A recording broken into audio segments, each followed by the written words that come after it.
Ce thème du tourisme mobile, puisque c'est le sujet de la première table ronde du jour. Elle va être animée et modérée par un confrère de tourisme.digital. Alors oui, Point Digital, c'est l'une des nouvelles extensions du web.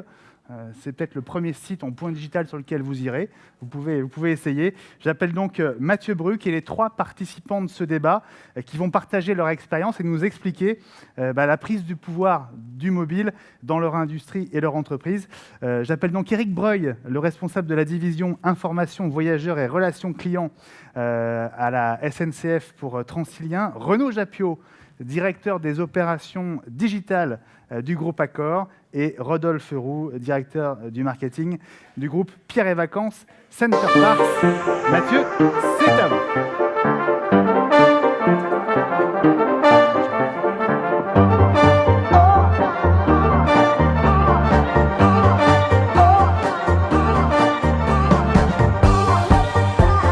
Bonjour à tous. Donc j'ai l'honneur d'animer cette table ronde avec trois intervenants de qualité. On va se poser une question qui est a priori aujourd'hui essentielle parce que le tourisme est un formidable terrain de jeu pour tout ce qui est technologie et notamment le mobile. Donc la question qui nous a été posée, c'est est-ce que le mobile peut devenir notre seul compagnon de voyage ? Pour répondre à la question, je vous propose de rebondir sur les propos de Jean-Pierre Nadir qui distinguait le pendant, avant et après. Donc on va essayer de se poser les bonnes questions au travers de ces différentes étapes du séjour qui conditionnent un petit peu notre façon de travailler dans le tourisme, même si quand on veut aller un peu plus dans le détail, on va dire qu'il y a 5 étapes. Mais pour l'exercice, on va travailler sur ces 3 étapes. Avant, je voulais quand même avoir une dimension un petit peu stratégique du mobile. Renaud, j'avais envie de vous laisser la parole en premier. On a vu qu'Accor avait notamment lancé un plan digital sur 3 à 5 ans avec quand même 225 millions d'euros à la clé, dans lequel en fait le mobile est un pan intégral de la stratégie, hein, mobile first, cher aux propos d'Eric Schmidt de Google. Voilà, donc du coup, je voulais vous interroger quelle est aujourd'hui la place du mobile dans votre stratégie de marque et quelle est en fait l'entité porteuse au sein de votre entreprise aujourd'hui. Bonjour à tous. Alors, plusieurs questions dans la question. Effectivement, nous, on a annoncé un plan digital il y a un mois, qui est un plan d'accélération, bien sûr. Le mobile, on en faisait déjà. C'est déjà d'une certaine façon un vaisseau amiral. Et l'organisation aujourd'hui, c'est à la fois une direction digitale qui porte, je dirais, l'expertise, la user experience et le delivery. Néanmoins, et on l'a dit tout à l'heure en introduction avec Forrester, c'est très important d'avoir une organisation qui devient une organisation d'entreprise, en plus d'être un enjeu, et avec un sponsoring et une écoute réelle du comité de direction générale. Donc c'est le cas chez Accor. Vivek Bardinat et Sébastien Bazin portent cette problématique mobile first tout en haut, réellement au quotidien, et notamment dans les 8 programmes qu'on a effectivement identifiés. Et le deuxième pan de tout ça, c'est aussi de dire qu'il faut digitaliser l'entreprise. Quand je dis ça, je dis quelque chose de relativement général, mais c'est une réalité, c'est-à-dire qu'il faut garder une forme d'expertise dans une direction dont c'est le job. Par contre, le mobile doit être une réalité partout dans l'entreprise, dans l'hôtel, on appelle ça le geste dans l'hôtel, dans le contenu, dans les communications, et puis dans l'appropriation par l'ensemble de l'entreprise. Donc aujourd'hui, j'ai envie de dire, d'un côté, voilà, la direction digitale, et de l'autre côté, une réalité ancrée dans les organisations, du comité de direction générale jusque dans l'ensemble des structures, marketing inclus, communication inclus, hôtel inclus. Ok, merci Renaud. Peut-être Rodolphe, vous avez un mot à dire sur la stratégie de marque ? Alors moi, tout d'abord, je voudrais dire que le mobile, en fait, c'est du marketing. C'est-à-dire que c'est comme le digital. C'est un mot qu'on utilise souvent. Et la première chose que j'ai dit, moi, quand je suis arrivé dans le groupe Pierre et Vacances, c'est un directeur marketing digital, c'est un directeur marketing. Et donc le mobile, c'est pareil. C'est-à-dire que ça doit être intégré à nos dispositifs. Alors une fois qu'on a dit ça, en effet, derrière, vous voyez bien que la complexité dans le monde dans lequel on vit fait que quand on est un annonceur ou une entreprise de 10 000 personnes, eh bien, pour rebondir sur ce que s'est exprimé mon confrère, Évidemment, s'il y a des enjeux de transformation qui sont majeurs, mais ce sont des enjeux culturels essentiellement. C'est-à-dire que la réalité, c'est que ceux qui utilisent le mobile, c'est nos clients. Et donc, ce que nous, on essaye de faire chez Pierre et Vacances, ben, en fait, c'est de partir du client et surtout pas partir de nos organisations et de nos problématiques à nous, et d'essayer, avec à la fois beaucoup de conviction et beaucoup d'humilité, de construire des usages, ou en tout cas de répondre en effet à une partie de leurs usages et d'en inventer quelques-uns qui répondent aux enjeux du mobile, comme tout à l'heure on a pu les exprimer, et la personne de Forrester a, je pense, assez bien clarifié tout ce qu'on est en train de faire et tout ce qu'on doit essayer de saisir vis-à-vis de nos clients. Voilà. Donc rendons service à nos clients, ça c'est le leitmotiv de Pierre et Vacances Center Parcs, et ça pourrait être notre stratégie. Je pense que c'est un peu la même chose chez vous, et Eric, puisque vous êtes au sein de la relation client, vous avez évidemment le client est aussi au centre de cette problématique mobile. Oui, tout à fait. Notre sujet à Transilien, c'est pas de bâtir une marque. La marque, c'est SNCF. Notre sujet, c'est d'apporter un service pour les voyageurs du quotidien. Donc, avec des applications qui sont performantes et qui vont permettre au quotidien d'aller d'un point A à un point B avec un minimum de difficultés et avec des informations concernant éventuellement les perturbations. Donc on est vraiment dans une logique servicielle. Hein. On ne vend rien, on offre du service. Et notre problématique, effectivement, c'est de passer d'une application qui est une application d'information voyageur à une application qui est une application de relation clientèle. Donc c'est cette transition qu'on est en train de faire. Pas seulement envoyer des pushs, on envoie 6 millions de pushs concernant l'information trafic par mois. Pas passer d'une logique où on va informer qu'il y a des problèmes, ou pas, à une logique vraiment de relation, expliquer ce qui est le service, ce qui se passe dans nos gares, quelles sont les nouveautés, etc. Ok, très bien. Quand on parle de clients, on parle évidemment de commerce, c'est un petit peu le nerf de la guerre. C'est vrai que l'e-tourisme, c'est le premier poste du e-commerce, hein, ça il faut le savoir. J'ai envie de vous demander quels sont les comportements en fait, que vous avez notés qui sont peut-être spécifiques en fait, du voyageur sur mobile. Est-ce qu'il prépare, est-ce qu'il achète? Je vous laisse prendre la parole sur ce sujet-là. Renaud, peut-être, du coup? Oui, avec grand plaisir. Clairement, sur le mobile est une réalité chez Accor assez incroyable, parce que aujourd'hui, on a 12% de nos ventes qui sont faites sur mobile, avec un objectif justement d'atteindre 40%. 12% quand même. Ouais, 12% aujourd'hui, et avec je dirais, et 30% grosso modo des visites et du trafic en général. Et puis avec d'une année sur l'autre, surtout des bons à 2 chiffres qui sont complètement incroyables. Donc la progression est nette. Sur les comportements, je vais sans doute pas vous étonner. Sur le mobile, alors il y a l'exemple d'Hotel Tonight, c'est-à-dire le jour J, tout le monde y pense, tout le monde y croit, c'est une réalité, mais finalement là où ça se passe le plus, c'est quelques jours avant finalement. Donc ça aussi c'est une généralité. Alors moi, chez Accor aussi, je vous donne une généralité qui n'est pas que française bien sûr, qui sont bien des chiffres internationaux, tout type de voyageurs confondus, B2C, B2B. Toutes marques confondues, tout pays confondu. Donc ça c'est important de le noter, donc c'est quand même quelque chose qui est assez ancré, et ça se passe effectivement rarement 6 mois avant sur le mobile aujourd'hui. On pourra reparler aussi de ce qu'on dream sur le mobile. Donc du coup on a un temps de préparation sur le mobile qui est raccourci par rapport au desktop. Alors là je parle de quand est-ce qu'on achète.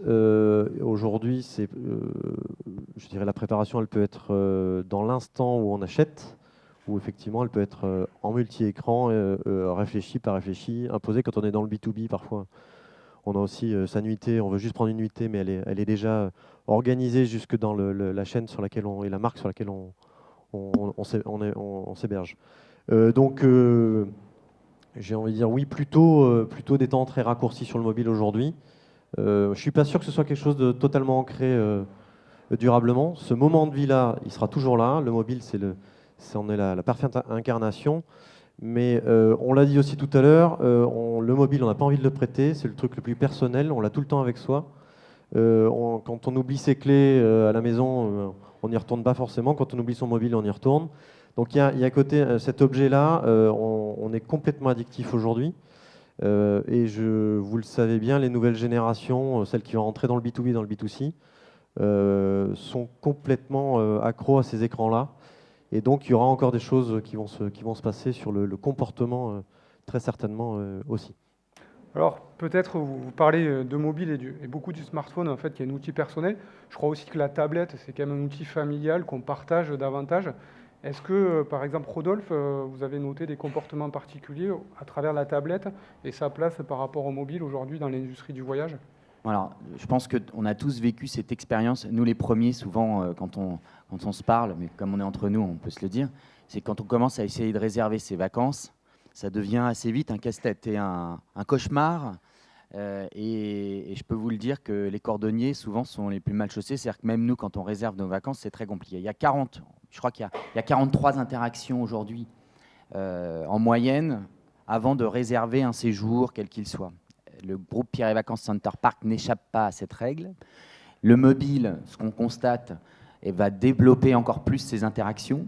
Et je pense qu'on va passer rapidement à des 80, 90, voire 100, une centaine d'interactions.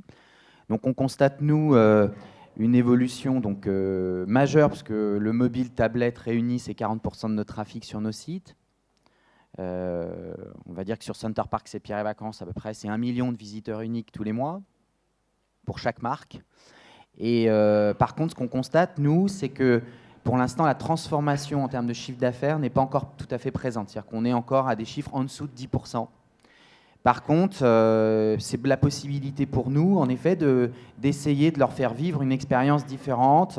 Et c'est ça qu'on est en train de refaire, et on est en train de retravailler sur ces différentes plateformes, avec, comme le disait Jean-Pierre tout à l'heure, la complexité, en effet, des écosystèmes globaux, de cette fuite en avant qui est, quand on est un annonceur, on doit faire des sites responsives, mais aussi on se pose la question, est-ce qu'il faut faire des ergonomies spécifiques au mobile? Est-ce qu'il faut monter des plateformes de fidélisation? Et donc, c'est tous ces enjeux-là qu'on essaye de clarifier. Mais pour simplifier, de plus en plus de trafic, pas encore nous, en tout cas chez Pierre et Vacances Center Parks, la transformation, mais peut-être parce que la typologie des vacances que l'on propose sont des typologies peut-être un peu plus compliquées, que je réserve seulement une chambre d'hôtel. Je veux souvent un pack service, j'y vais souvent avec ma famille, j'y vais pas tout seul, donc peut-être qu'on n'a pas tout à fait exactement les mêmes chiffres. Si c'était plus simple, peut-être qu'on irait plus fort et plus vite là-dessus. Et puis en effet, un usage qui est radicalement différent et un instant. Et je crois que l'enjeu pour nous, c'est pas la pub mobile. L'enjeu pour nous, c'est l'instant mobile. C'est-à-dire à quel moment et au moment adéquat, on est capable, via le mobile, de proposer l'offre la plus adaptée à notre client. Et encore une fois, on remet le client au centre. Ok. Une fois qu'on a voyagé, qu'on a acheté, on part en voyage. On a tous fait l'expérience, et surtout à l'étranger, de cette addiction à la connexion, en fait, et ce besoin d'être toujours connecté. Donc c'est une vraie problématique, je sais, à la fois chez les hébergeurs, et j'imagine encore plus chez vous, Eric. C'est pour ça que j'avais envie de vous poser la question en premier, parce que pour donner accès à vos clients à l'Internet, en fait, sur leur mobile, vous devez résoudre, j'imagine, un certain nombre de problématiques assez complexes. Oui, alors c'est à la fois pour les voyageurs et à la fois pour les agents. Je pense qu'on en parlera un petit peu après sur les agents et le mobile et la fracture qui peut se faire entre le voyageur ultra connecté et l'agent. C'est après. Donc pour répondre sur la question de la connexion, effectivement, alors en Ile-de-France, on n'est pas trop mal en termes de connexion, mais il y a une vraie volonté côté SNCF et côté Transilien de proposer des connexions Wi-Fi gratuites dans les gares. Donc il y a un plan assez ambitieux qui est de proposer le Wi-Fi gratuit dans une centaine de gares à fin 2015. Alors une centaine de gares, en Ile-de-France, il y a 381 gares. Je ne compte pas celle-là qui malheureusement n'est plus une gare active.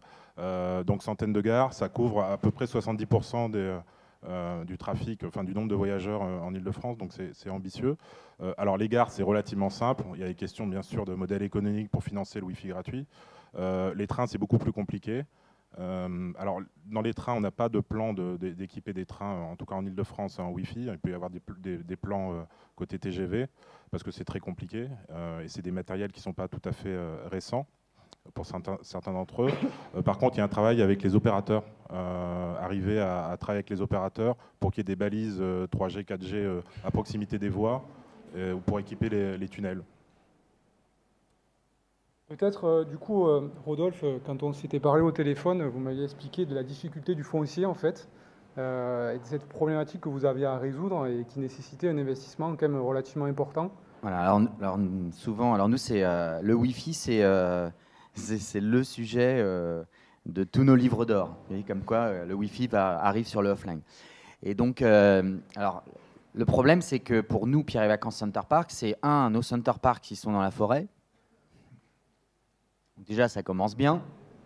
Aller demander à Orange, France Télécom, on ne sait plus comment il s'appelle, à Orange, de tirer les câbles jusqu'à une forêt, c'est compliqué. Et le deuxième, la spécificité de Pierre et Vacances, c'est des établissements Pierre et Vacances, 250 résidences en France et en Espagne, c'est d'être dans des spots incroyables. Et donc, quand il y a 25 ans ou 30 ans, toutes ces résidences ont été construites, elles ne sont pas au centre-ville, elles ne sont pas, pour la plupart, à accès direct avec des gros pôles de câbles, puisque souvent on est dans des endroits incroyables. J'étais encore à Perros-Guirec il y a quelques semaines. À Perros-Guirec, déjà, il y a la 2G.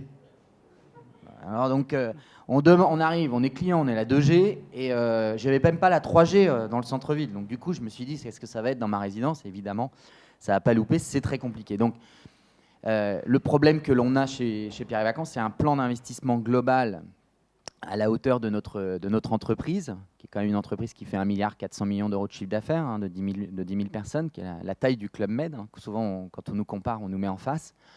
Mais en effet, ça représente des investissements colossaux et c'est prévu, mais ça prend souvent plus de temps que ce qu'on aimerait. Et ça, c'est une vraie accélération et un vrai défi de l'entreprise, mais ça touche le foncier, ça touche nos établissements même. Et l'humble directeur marketing que je suis n'est pas en charge de ce sujet, mais je peux vous promettre que je pousse. J'imagine. C'est vrai que c'est pareil, j'imagine, chez Accor, puisque aujourd'hui, en fait, quand on choisit un hôtel, c'est même plus un critère de choix, c'est un critère de non-choix, en fait. C'est pas nice to have, c'est sûr. Alors, moi, je vais aussi vous raconter des choses assez claires là-dessus. Le Wi-Fi et en général, la problématique de quelqu'un qui bouge, d'ailleurs, dans un pays ou à l'international, c'est évidemment le fameux roaming.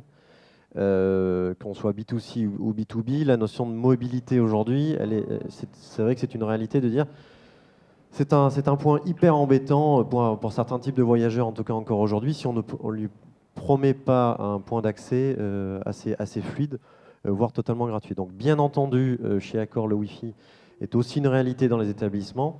Aujourd'hui en Europe, 95% de nos établissements offrent de Wi-Fi. Souvent dans l'hôtellerie, vous l'avez sans doute tous déjà vu, il y a deux façons d'offrir le Wi-Fi. C'est ce qu'on appelle le Wi-Fi gratuit pour tous, et je vous rassure, il l'est. Et puis il y a la fameuse connexion dite payante, où on a des garanties d'en avoir un peu plus. Et puis après, ça rejoint tout à fait ce que tu disais aussi, c'est la réalité de l'hôtellerie et du foncier, c'est qu'il y a des hôtels récents, moins récents, urbains, moins urbains. Donc il y a un côté extrêmement hétérogène de toute façon de tout ça. Et pour reparler mobile un tout petit peu là-dessus, la clé du mobile aussi, c'est de savoir savamment doser une expérience offline et online.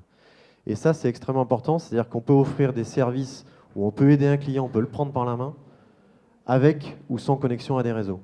Et donc ça, c'est extrêmement important, on peut pas mal en parler de ça aussi. C'est des choses qu'il faut absolument avoir dans sa stratégie mobile aujourd'hui quand on est quelqu'un dans le travel et puis dans l'industrie en général. Juste pour compléter, nos clients, ils arrivent, ils ont 5 devices, 6 devices, 7 devices. Ils arrivent à 4, ils ont 7, 8 devices. Donc, quand on se retrouve dans une résidence où vous avez 400, 300 ou 500 appartements, parce que souvent on a des complexes un peu gros, bah, ça veut dire qu'on a 3-4 fois plus de devices que de clients dans nos résidences. Et donc, ce qui est prévu, et encore une fois, c'est une course à l'armement. Ça, c'est comment essayer d'anticiper. Et on essaye ce qu'on est en train d'essayer de faire, c'est d'avoir en effet des solutions techniques pour que, en effet, notre Wi-Fi fonctionne en essayant d'aller aussi vite que ce qui se passe dans les maisons de nos clients. Et le problème, c'est qu'on n'y arrivera sans doute jamais parce que au moment où nous on investit pour avoir un Wi-Fi qui se veut nouvelle génération, nos clients ils vont être tous à la fibre. Et là, c'est pareil. Donc c'est cette complexité et cette complexité, elle s'accélère avec en effet cette démultiplication des devices. Très bien, merci. Eric, peut-être une fois qu'on a donné cette connexion en fait au client, quels sont les challenges en fait à relever pour lui offrir une information justement personnalisée en termes de service, comme vous le soulignez justement Renaud, Aujourd'hui, comment vous fonctionnez chez SNCF Francilien? Effectivement, la difficulté, c'est que on n'est pas mobile first, c'est revenu beaucoup. On est forcément multicanal. Un voyageur va prendre le train, va arriver dans une gare, il va voir des écrans, il va demander à des agents, il va discuter avec les gens autour de lui, donc il va être connecté à Twitter et recevoir de l'information concernant le trafic voyageur. Donc notre grand défi, c'est la cohérence de l'information. Ce que nous reprochent nos voyageurs, c'est de ne pas avoir la même information au même moment et partout. Donc il y a un très très fort sujet de personnalisation. Notre sujet, c'est que donner une information au voyageur, ce qui intéresse le voyageur, c'est son train. Actuellement, on est encore à une information qui est trop à la ligne. On va vous dire le RER A est perturbé, le trafic est ralenti. En tant que voyageur, ça ne vous apporte pas grand-chose. Ce qui vous intéresse, c'est votre train.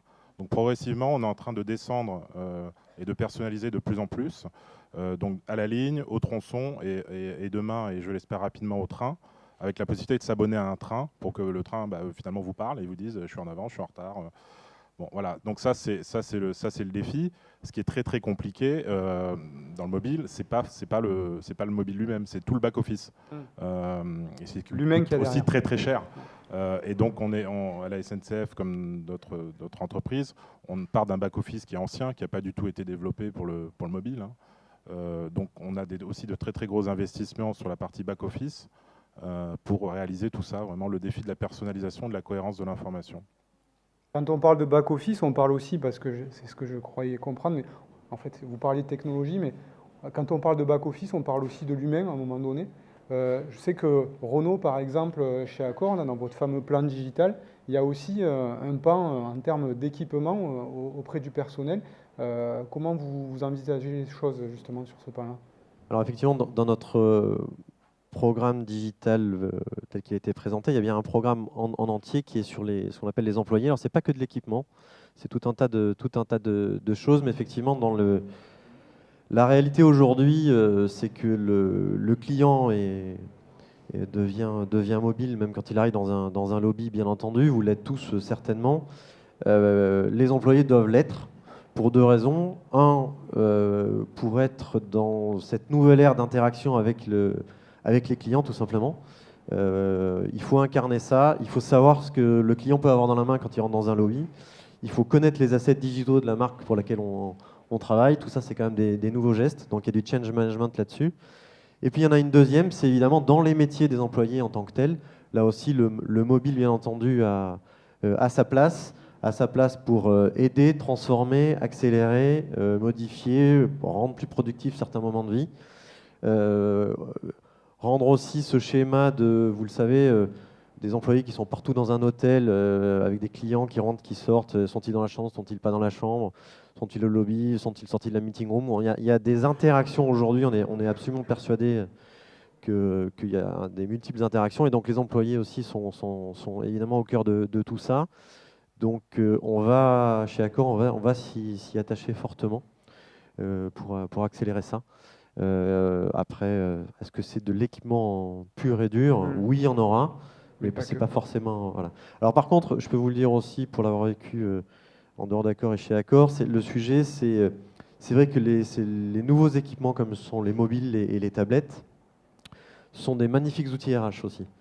Donc c'est un moment de vie où aussi, je dirais, accompagner le changement de son métier en prenant dans les mains des outils comme ça plaît, c'est plutôt bien perçu.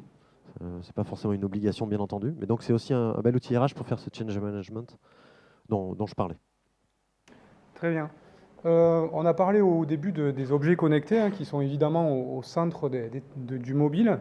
Chez Pierre et Vacances, vous avez un projet d'objets connectés et de centre peut-être qui va faire appel justement à ces objets connectés pour rendre service aux clients.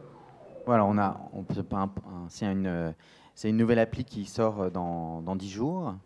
La réflexion, c'est intéressant parce que la réflexion, ça a été de se dire en effet comment, on peut mettre le client au centre, comment, on peut en effet essayer de peser de manière un petit peu différente vis-à-vis des acteurs qui existent et qu'on connaît bien, et comment demain on peut essayer d'imaginer un projet d'avenir pour le groupe Pierre et Vacances Center Parcs qui soit un petit peu déconnecté de de notre quotidien. Et donc, on a créé un projet autour de la réflexion sur la connaissance client, le gros mot Big Data. Et on a créé donc Planète Pierre et Vacances, qui est à la fois une marque et en même temps un projet qui est la première appli pour le groupe d'usage de services dans lequel on a intégré un programme de fidélisation multimarque qui était censé et qui est censé répondre en effet aux attentes assez basiques d'un client. Je vais chez Center Park, je vais chez Pierre et Vacances, j'ai envie d'être récompensé, j'ai envie d'être écouté et j'ai envie qu'on me reconnaisse. Et donc, pour nos 7,5 millions de clients pan-européens, à partir donc du 15 décembre, on aura, donc chacun des clients pourra télécharger son appli. Donc, c'est uniquement ouvert à nos clients dans un premier temps. Il sera reconnu, il aura son séjour qui sera préenregistré. Il pourra le compléter par des usages assez simples, mais qui répondent aux attentes, du type je veux réserver un massage dans le spa qui m'est proche, je n'ai pas besoin de descendre à la réception ou de l'appeler, je le fais directement sur mon mobile. Je veux prendre un accrobranche pour mes enfants chez Center Park, je n'ai pas besoin de passer à la réception, je le fais. Des nouveaux services, des services numériques par exemple, pour pouvoir commander un bouquet de fleurs à sa femme parce que c'est son anniversaire, un cadeau pour ses enfants, tout ça c'était pas prévu donc on peut le faire. Et puis des nouveaux usages qui sont notamment de la jouabilité, donc de jouer avec ses activités, d'être capable en effet de quelque part de muscler son expérience client sans en avoir conscience, mais de jouer quelque part avec le produit et les vacances dans lesquelles il s'inscrit. Ça c'est le projet temps 1. Et le temps 2, c'est de s'appeler Planète Vacances et donc de construire la plus grosse base de données d'analyse et de comportement client pour pouvoir en effet demain imaginer pour tout le monde autour de cette salle les vacances idéales. Et clairement, l'idée, c'est un sujet de fidélisation. C'est un sujet qui vise à proposer, tout en traitant en effet la problématique de la sécurité de l'information et en vous autorisant et en vous demandant votre autorisation, d'être capable en effet demain d'avoir un service numérique qui vous permettra tout au long de votre consultation d'utilisation de votre mobile d'imaginer vos vacances idéales chez Pierre et Vacances Center Park ou ailleurs, parce que l'enjeu il est bien là. Et donc c'est un gros projet évidemment qui est lancé, qui implique toute l'organisation, pas seulement le marketing, mais qui est impulsé en effet par le marketing. Très bien. C'est effectivement, ça rejoint un petit peu nos discussions du début et l'axe stratégique. Renaud, est-ce qu'on peut envisager demain, dans les hôtels chez Accor, de pouvoir rentrer avec son téléphone sans avoir besoin de demander la clé en fait, au réceptionniste? Alors ça, c'est je dirais tout de suite oui. En plus, c'est un sujet qui fait beaucoup parler. D'ailleurs, nos plus grands concurrents ne se sont pas privés pour démarrer ce sujet-là, le keyless. Ce sujet parmi d'autres, évidemment, on s'y intéresse et on va y aller. Le sujet, c'est de dire que aujourd'hui, il ne faut pas être exclusif, c'est-à-dire qu'on n'est pas que digital ou que humain. Très probablement, pour encore quelques temps, il va falloir choisir. Par contre, il y a des marques comme Pullman d'ailleurs, qui incarnent déjà une forme de service. Je ne sais pas si vous connaissez tous cette marque, mais je vous encourage à la connaître, où déjà on est accueilli par du personnel qui est équipé. Et dans les chambres, il y a déjà beaucoup d'interactions digitales, bien entendu. Donc demain, bien sûr que oui, 1000 fois oui, il doit se passer en digital beaucoup plus de choses dans les mains de nos clients, dans les hôtels, en tout cas pendant son séjour. Très clairement, vous le savez, la nuitée d'hôtel, c'est notre sujet numéro 1, mais c'est aussi celui de Booking.com, pour ne pas le nommer. On a cette magnifique chance d'avoir les gens chez nous, in-house, comme on dit, dans tous nos hôtels, toutes marques et au niveau mondial. Donc, on va s'en occuper en digital de plus en plus. Et oui, le mobile incarne parfaitement ce compagnon de voyage, ce e-concierge. On peut lui donner pas mal de rôles selon le moment de vie. Et pour reprendre aussi un petit sujet qui était ta question tout à l'heure, c'est bien sûr que la clé de tout ça, c'est pas l'encyclopédie universaliste des services. C'est bien la scénarisation, une fois de plus, la contextualisation, le personnel, le personnalisé, le moment de vie. Donc toujours plus facile à dire qu'à faire, mais c'est ça la stratégie mobile d'une marque comme Accor et évidemment du travel, tu venais de le dire aussi, dans sa globalité. Bien. Donc oui, il doit se passer des choses. Et alors, tu as parlé du beacon avant que tu vas en parler. Oui, une fois de plus, tout ce qui est wearables, beacon, etc., Encore une fois, ça c'est de la techno, on le disait tout à l'heure avec Forrester aussi. La techno, il faut la scénariser, il faut s'en servir. La techno toute seule, on n'en fait pas grand-chose.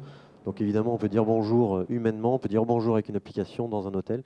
Et tous ces équipements-là permettront de digitaliser et de s'affranchir aussi du fameux problème de connexion, puisqu'on peut créer des zones grâce à tout ça dans les hôtels. Même les Bien. t-shirts connectés pourraient servir à ça d'ailleurs demain. Pas besoin d'un réseau, il suffit d'être en interaction avec un t-shirt. Pas mal. Oui, effectivement. Merci. On le fait bientôt. Du coup, il nous reste, je crois, 5 minutes hein, pour conclure. À peine, même pas. À peine, une pression. 2 minutes. Alors, peut-être, Eric, vous parliez justement, Renaud, de la conciergerie. Jean-Pierre Nadir en parlait aussi dans son keynote. On voit des applications qui commencent à naître aussi, comme je pense à l'application Weedy, qui est une application dédiée à la conciergerie et au SAV. Aujourd'hui, par exemple, Eric, comment vous traitez le service client au travers du mobile? Est-ce que vous utilisez aussi les réseaux sociaux qui sont très utilisés sur les mobiles, notamment Twitter, Facebook? Oui, alors donc on le fait à la fois de manière assez classique, on a un centre de relations clientèle qui répond aux mails, aux courriers, etc. Mais effectivement, depuis 2-3 ans, on investit beaucoup sur Twitter comme réseau social, avec des community managers qui sont pour chaque ligne Transilien et qui sont en charge de répondre à toutes les demandes des voyageurs. On a rajouté à ça en plus, parce que pour arriver à couvrir la difficulté du transport et du tourisme, c'est que c'est presque 24 heures sur 24. Donc on a rajouté à ça aussi des personnes supplémentaires qui sont capables de répondre pour l'ensemble des lignes à des questions de voyageurs. Là encore, notre difficulté, c'est le très grand volume de clients. Donc c'est quand même 3 millions de voyages par jour en Ile-de-France. Et donc du coup, c'est difficile de répondre de manière personnalisée. Oui, c'est tout Mais l'enjeu. voilà, donc on essaye de le faire, mais c'est compliqué. Et les réseaux sociaux, aujourd'hui, en pourcentage en fait, de requêtes auprès de votre SAV, ça représente combien de demandes environ? Alors ça, pour le coup, c'est difficile à dire. Ça représente assez peu. Hein. Pour l'instant, très honnêtement, ça représente assez peu. Par contre, c'est pas du tout le même genre de relation. On va avoir des gens qui vont contacter le SAV plutôt pour se plaindre, demander des remboursements, des choses comme ça. Des gens qui sont sur Twitter. Déjà, c'est une population beaucoup plus jeune. Et qui va demander. On est dans une logique de réseau. On n'est pas dans une logique on est moins dans une logique de SAV et de plainte. C'est des gens qui veulent comprendre, qui veulent parler, qui veulent de l'information un petit peu différente. Très bien. Donc peut-être pour conclure, j'allais dire un mot chacun, mais un seul, pour définir en fait quel est le challenge pour vous aujourd'hui dans le M-tourisme. Quel est le principal challenge à relever en un mot? L'usage. L'usage. Renaud? J'en donnais 2. Ah, vous Tu trichez. triches là. Ouais, c'est la triche. Je pense qu'il faut absolument devenir une digital brand et il faut absolument s'occuper des nouvelles générations. Très bien. Moi, je redis ce que j'ai dit tout à l'heure. La personnalisation et le mobile permet de personnaliser la relation clientèle. Très bien. Je vous remercie tous pour ce brillant échange. Merci. Je crois qu'aujourd'hui, on a démontré que le défi du mobile et du M-tourisme, il n'était pas du tout technologique. Il est surtout en fait en termes de services que l'on peut apporter aux clients. On n'est plus dans la course au site, à l'application, etc. On est vraiment dans cette réflexion de service. Et la technologie, finalement, reprend sa place d'outil de prolongement, d'accompagnement dans le parcours client. Et finalement, oui, le mobile, je pense qu'on l'a assez bien démontré, peut effectivement s'avérer comme un compagnon de voyage idéal dans le avant, pendant et après séjour. Merci à vous.